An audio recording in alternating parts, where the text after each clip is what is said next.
Hello, what's up guys, how are you everyone? I hope everybody is well. Today I have one Nissan X-Trail and this car have a problem, radiator fan not working. Okay, radiator fan not working. When I AC on, radiator fan not working, and when I car temperature in engine, so same also radiator fan not working. So today I will show you why this radiator fan not working, and in this car where is the radiator fan fuse and relay. Okay, see, this is Nissan X-Trail. So here this control unit, there is no fuse for radiator fan or radiator fan relay. Here also one fuse box, there is also nothing.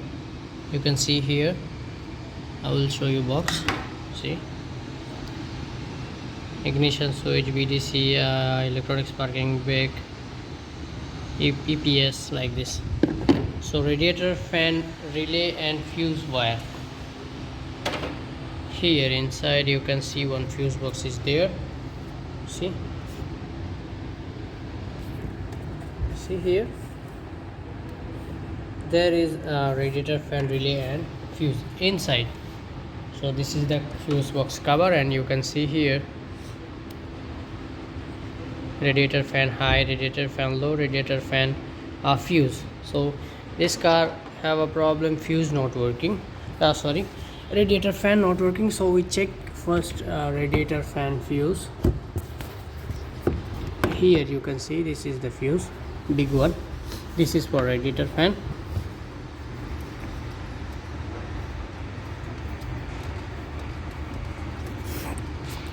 We remove it and check.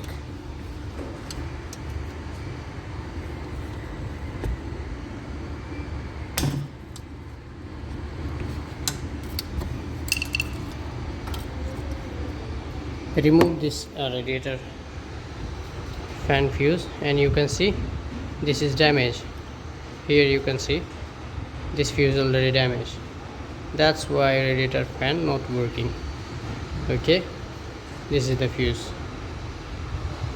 Thank you. So if my video helpful for you, please subscribe my channel. Thank you. You can see now radiator fan working, because this motor damage short, that's why fuse also fire. So I replace fuse and replace fan motor, and now it's fine.